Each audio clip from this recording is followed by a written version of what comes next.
천기 15년 전력 10월 27일 킹스포트 뉴스 아워 시간입니다. 저희는 전역 이대왕 문형진님을 대신해서 팀에도 분장하고 윤호숙 권사입니다. 네, 여러분 그동안 안녕하셨습니까? 뭐 한국은 지금 눈이 많이 복솔이라면서요.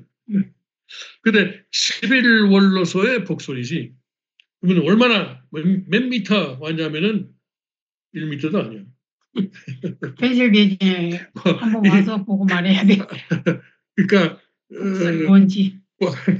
뭐 20cm 뭐 20.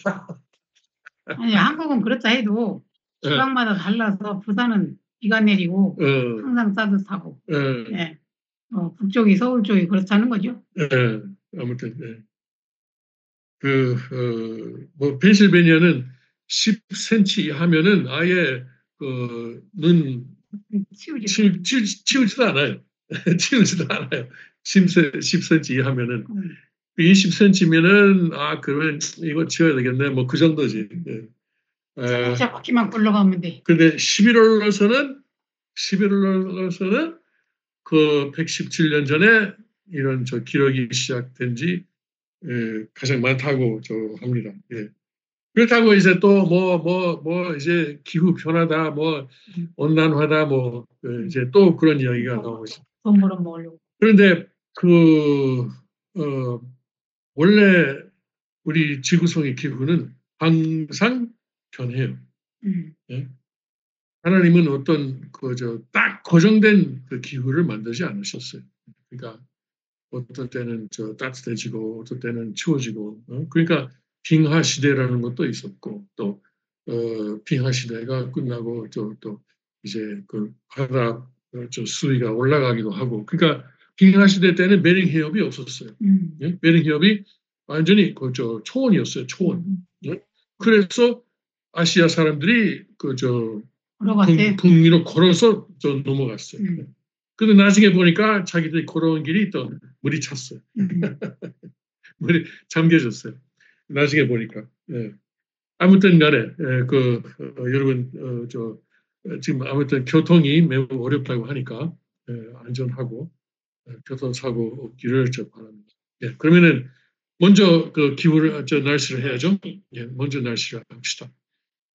현재 정평 테네시는 3도이고요. 그리고 대체로 흐린 날씨. 그리고 오늘은 15도까지 올라갑니다. 계속 흐리고요. 그리고 오늘 밤에는 좀 포근한 기온이 되고 9도까지 내려간답니다. 정평 테네시입니다. 그리고 펜실베니아는 현재 1도입니다. 현재 1도고 역시 대체로 흐린 날씨고 그리고 오늘은 계속 구름이 많아지고 9도까지 올라갑니다. 오늘 밤에 눈이 조금 오는데 흑솔량은 없다고 합니다. 그리고 텍사스의 자유반속 캠프그라운드는 현재 12도, 오늘 28도까지 올라가고 역시 텍사스는 겨울에도 28도네.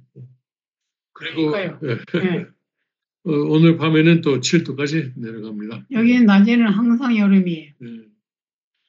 그리고 한국의 순천 전정궁은 현재 눈이 오고 있답니다. 그리고 이제 눈이 4분 후에 시작한다고 그러는데 이건 벌써 끝났는지 지금 눈이 오고 있겠네요. 눈이 오고 있고 기온은 1도 그리고 오늘 밤에 최저 기온이 1도 그리고 내일은 9도까지 올라간다고 그렇습니다. 네. 그리고 이제 일본의 근마 전정궁은 현재 16도 대체로 맑은 날씨고 오늘 밤에는 7도까지 내려갔다가 내일은 뷰티풀이래요. 그렇죠? 아주 좋은 날씨가 되겠다고 그러네요. plenty of sun, 풍부한 햇빛 17도까지 올라간다고 합니다. 예, 그러면은 아버님 말씀을 봅시다. 예, 천성경 참가정 중에서 가족은 영원한 행복의 도전 522페이지 왼쪽 중간 부분부터 읽겠습니다. 사랑의 이상 실현은 가정에서부터. 사랑의 이상 실현은 어디서부터 해야 되느냐? 우리 통일교회에서부터, 나라에서부터, 세계에서부터. 세계를 아무리 통일했다 하더라도 자기 가정을 통일하지 못한 사람은 불행한 사람입니다. 사랑의 이상 실현은 가정에서부터 해야 합니다. 가정은 행복의 보금자리입니다. 그러므로 천국은 가정에서부터 시작되는 것입니다. 예, 그렇습니다. 아주 우리가 기독교인들 전도할 때 그들이 아주 충격받는 말이 하나 있는데, 그 뭐냐면은 아무도 혼자서는 천국에 못 간다. 그리고 아버님께서 축복을 시작하기 전에는 아무도 천국에 못 들어갔다. 예. 천국이 비어 있다. 비어 있었다. 적어도 비어 있었다. 뭐 지금은 모르지만 적어도 지금도 비어 있을 거예요. 예. 공간이 없잖아요.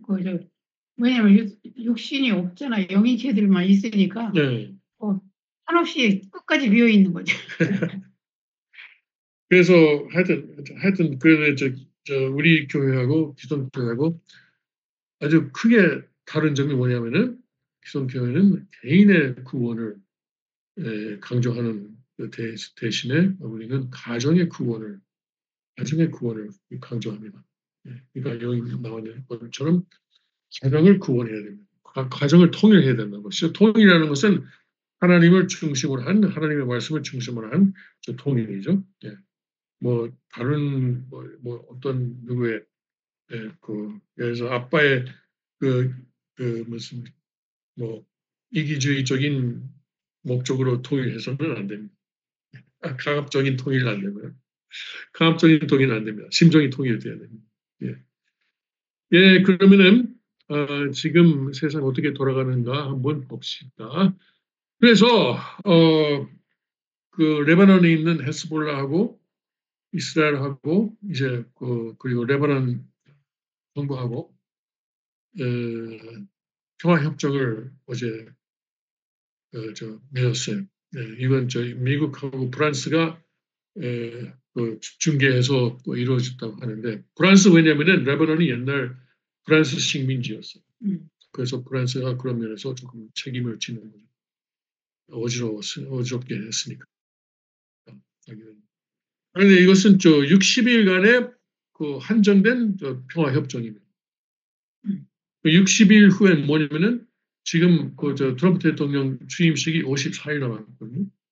그러니까 이건 트럼프 대통령이 취임하고 일주일 만에 끝나는 평화 협정이에요.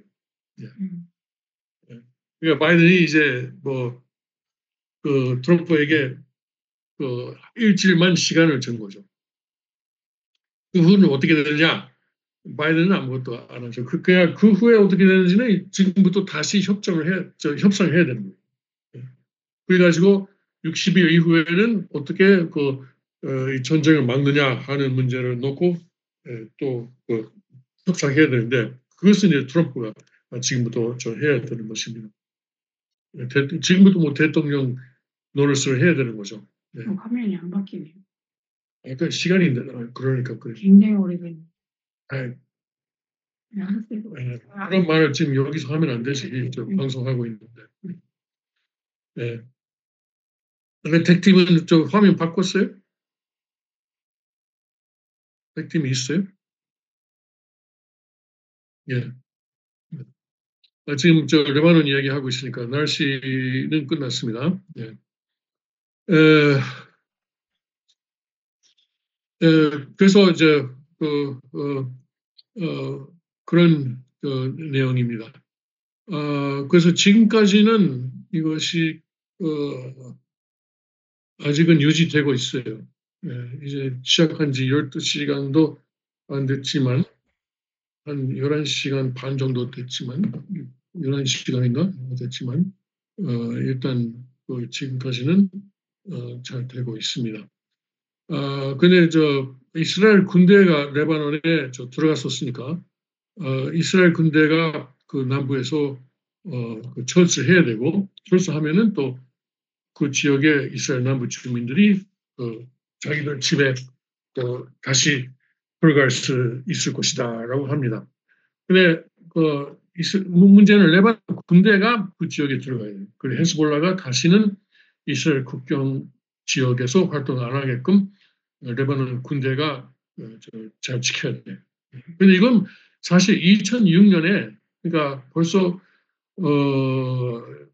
몇 년이요? 그러면 18년 전인가? 그렇죠? 18년 전에 UN 결의안에서 결정된 내용입니다. 그때 결정이 됐는데 레바논이 그것을 무시하고 그 군대를 이스라엘 국경으로 안 보냈어요. 왜냐하면 헤즈볼라가 무서워서 안 보낸 거죠. 네.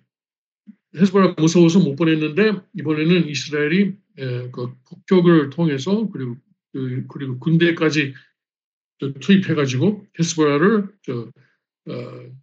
뒤로 물러나게 했으니까 이제는 레바논 군대가 들어갈 수 있게 된 것입니다. 그러니까 이스라엘이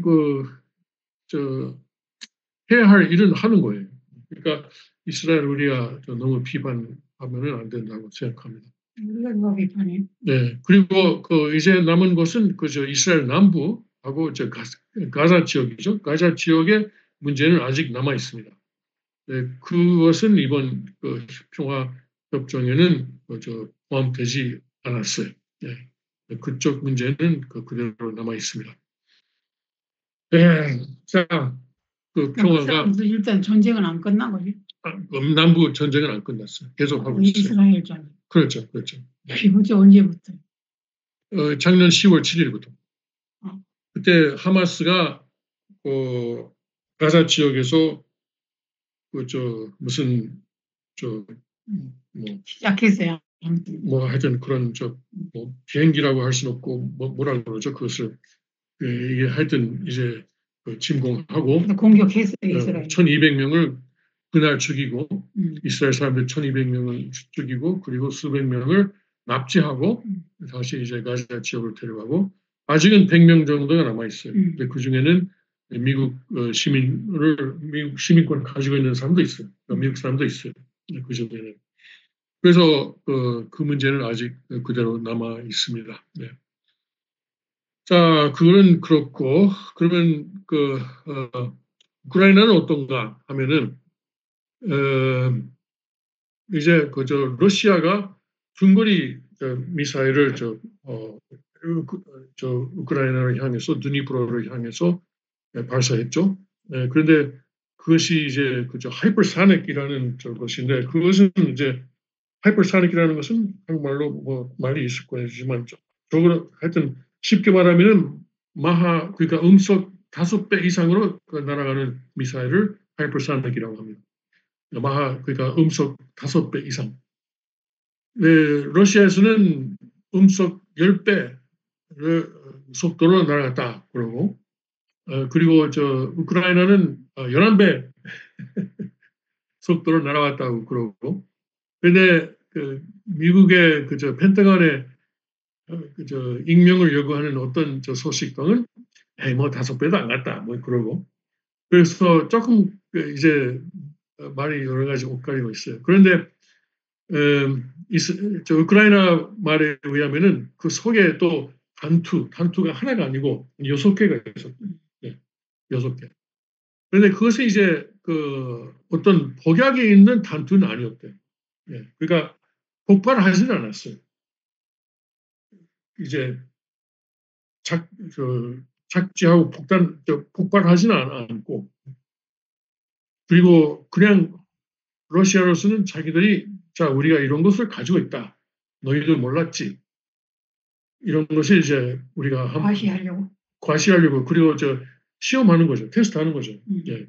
실제 전투 상황에서 지금까지 한 번도 써본 적이 없으니까 한번 이걸 가다가 격추되는지 안 되는지 예? 그런 것도 테스트해야 되잖아요.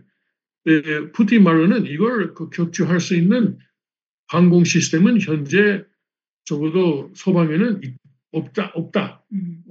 그러니까 이걸 러시아가 발사하면은 서양에서는 이걸 막을 방법이 없다. 막을 길이 없다. 없다고 하는 거예요. 그래서 이제 그런데 이것은 이번에는 단투가 폭발하지 않은 것이었는데 일부러 그렇게 한 거예요. 일부러 폭발하지 않은 것을 거기다가 집어넣은 거예요. 근데 앞으로는 이걸 최악의 경우에는 핵 단투도 그것을 거기다가 넣고 보낼 수 있는 거예요. 그러면은 한꺼번에 6군데에서 핵폭탄이 떨어질 수 있는 거예요. 네. 그러니까 나토로서는 굉장히 심각한 상황입니다. 위험해요. 러시아가 이런 수준까지 이제 위협을 하니까 사실 하나의 위협이죠. 뭐 주먹을 이렇게 올렸다가 이제 내리지 않고 그냥 너희들 이제 좀 제대로 안 하면은 안 좋다 뭐 이런 식으로 하는 거죠. 그래서 어제 우크라이나하고 나토하고 회의를 했어요. 회의를 한 결과가 나오고 나토의 공식 문서를 보니까 이것 때문에 우리의 방침은 하나도 변하는 것이 없다. 계속 우크라이나를 지원하겠다. 이렇게 말하고 있는데 나토로서는 이제 어떤 선택의 여지가 있을까요? 하나는 러시아의 푸틴이 이미 제시한 평화 조건을 받아들이는 것이 하나의 선택이 될 수 있죠. 안 그러면 어떻게 할 거냐? 그런 건데요. 잠깐만요. 안 그러면 어떻게 할 거냐? 그러면 확전해야죠. 안 그렇다면.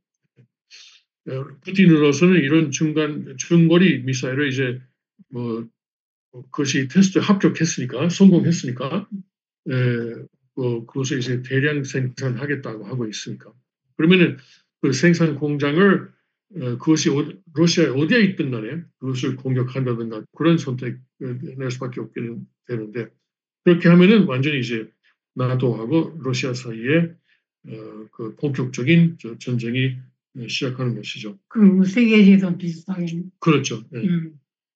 그러면 이제 당신이 궁금해하는 평화의 조건이 뭐냐면은 지금 이미 러시아가 점령한 지역은 계속 러시아용으로 남는다. 그리고 특히 크리미아 반도는 계속 러시아가 가져야 된다. 그러는 거예요. 그러니까 그런 것을 토대로 사실 트럼프 대통령도 평화안을 내놨어요. 네, 그것은 이제 한반도식으로 하자는 간단하게 말하면 그러니까 군사 분계선을 놓고 현재 전선을 군사 분계선으로 하고 그리고 그 양쪽에 비무장지대를 놓는 거죠. 근데 한국은 양쪽에 2km지만 이건 양쪽에 20km인가 30km인가 그런 말을 하고 있어요. 그러니까 좀 더 넓은 비무장지대를 놓고 그러자는 것인데 그런데 이제 그 반대하는 사람들은 이건 결국은 러시아의 말을 그대로 받아들이는 것이다. 그러니까 안 좋다고 하는데 다른 무슨 선택이 있겠어요?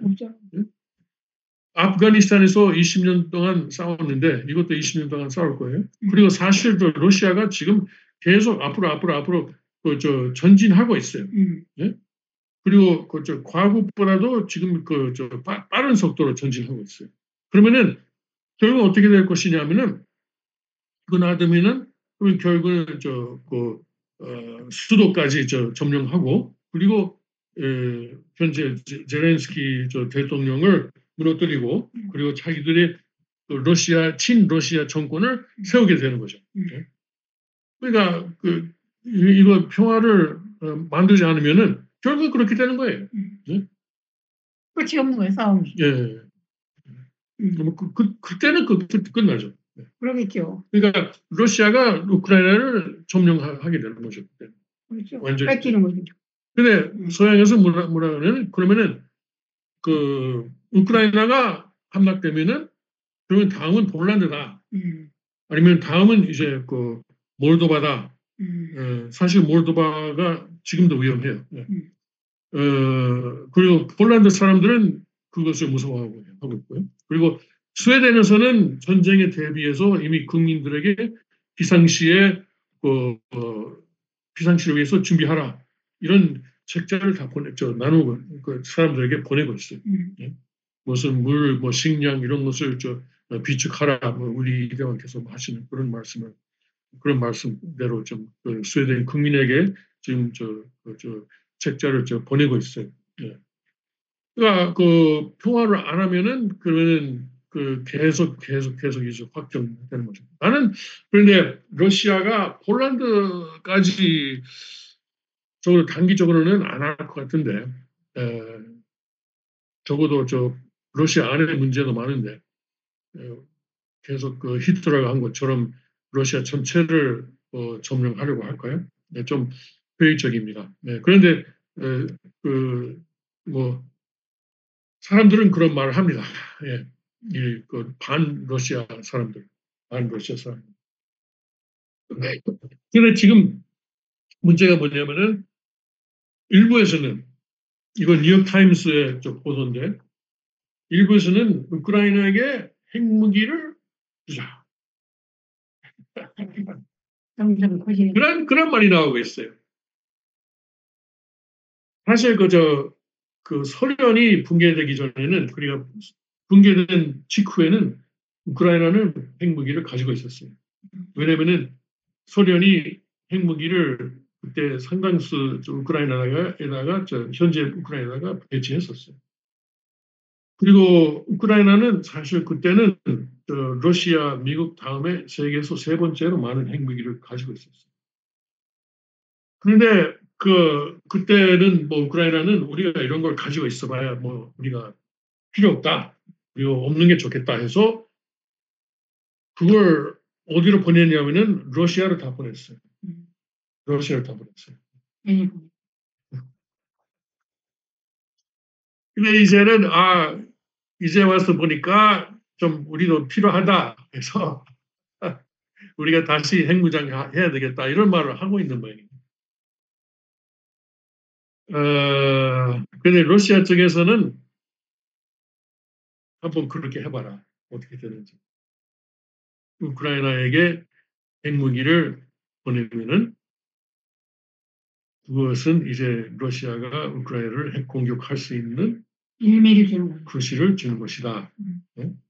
그러니까 그렇게 한번 해보기만 해라. 어떻게 되는지. 이렇게 또 위협하고 있어요. 네. 네, 러시아도 그런 말 할 만하죠. 네.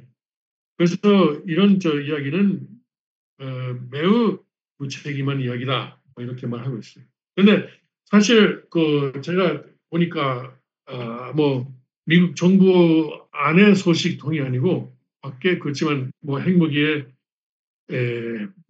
전통한 소식인데 그런 이야기는 워싱턴에서는 아예 지금 그런 논의도 없다. 그런 내용을 논의하는 사람은 없다. 하는데 아마 제렌스키가 그런 말을 하고 있는 모양이네.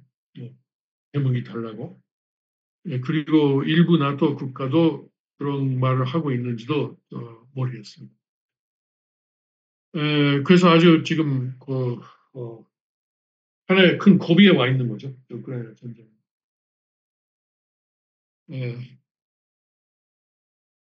어떻게 생각해요? 빨리 전일국이 와야 해결납니다. 그런데 글쎄요. 그런데 나는 우크라이나 식구 중에 처음에 혼독회 시작할 때 들어오신 그 여자 식구 축복 과정이 있는데 아주 예쁘게 생기고 참 좋은 엄마인데요. 그 사람이 참 궁금하고 안전해야 되는데 어디서 잘 살고 있을까 걱정이네. 우크라이나 사람이. 그때 아마 한때는 폴란드로 안 갔었나요? 하여튼 우리 식구들이 꽤 있는데 네. 식구들이 걱정이에요. 네. 지금도 우크라이나에 우리 식구가 있어요. 네.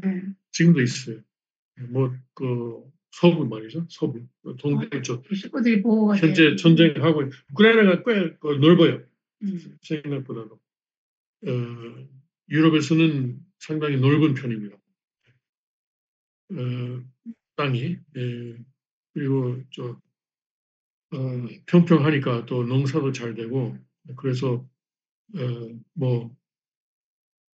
그래서 소련에서는 소련 스탈린 시대는 우크라이나를 많이 그런 농업을 시키고 많이 착취를 했죠. 네, 그런 농산물을 가져가고 사람들 좀 굶어 죽게 하고 하기도 하고. 굉장히 춥지 않아요? 거기도. 거기 그렇게 추운가요? 추운 데는 아무튼 안 좋아. 농산물이 안 자라니까. 아니, 그런데 그렇게 춥지는 않을 거예요. 예를 들어서 흑해는 얼진 않을 거예요. 예, 얼지 않다고 봐요. 예, 그렇습니다. 그런 내용이 오늘 좀 있습니다. 네.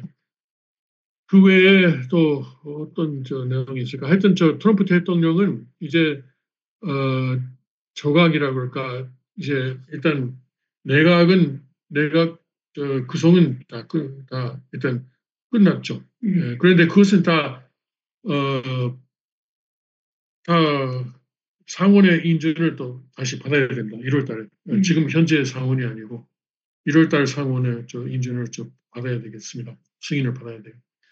네, 그때 많은 싸움이 있을 거예요. 민주당에서는 안 받으려고 하고. 그런데 1월 달이 되면은 공화당이 53석이 되니까 1월 달에는 뭐 거의 순조롭게 승인될 것으로 기대됩니다. 일부 좀 사람들이 갸우뚱하는 인사도 있긴 있지만 그래도 대체로 순조롭게 될 거예요.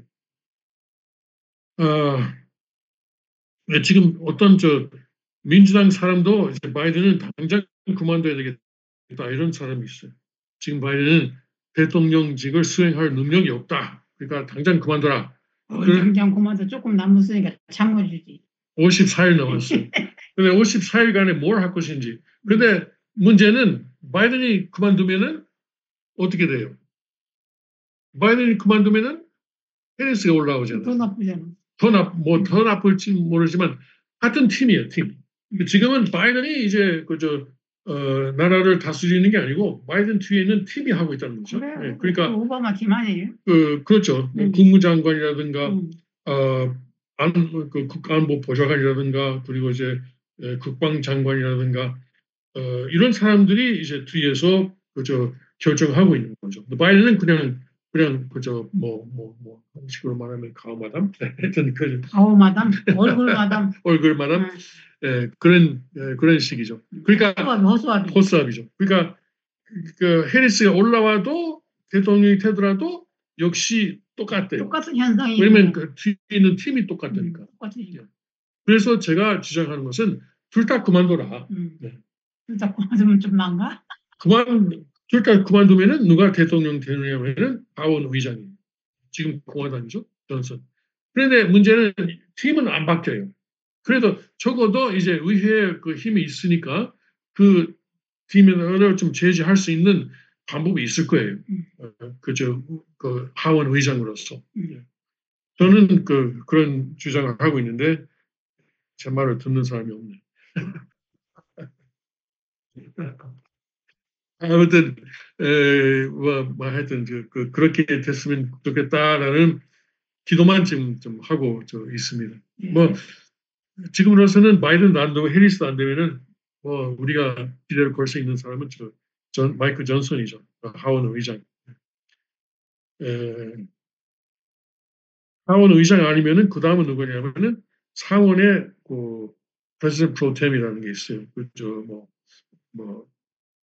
하여튼 그런 직함이 있어요. 그 사람이 되는데 하여튼 54일간 하나님의 가호를 받을 수 있게 하나님밖에 우리가 의지할 수 없어요. 그럼요. 의지할 데가 하나님밖에 없습니다. 그럼요. 네, 하나님밖에 없습니다. 그래서 합니다. 지금 안 그러면 이제 큰일 납니다. 제발 우크라이나에게 핵무기가 안 들어가게 해야 되고 그런 이제 완전히 어처구니 없는 이야기입니다. 그것은 절대 그래서는 안 됩니다. 그러면은 아직 1분 남았습니다만 여기서 인사할까요? 그러면 다음 주까지.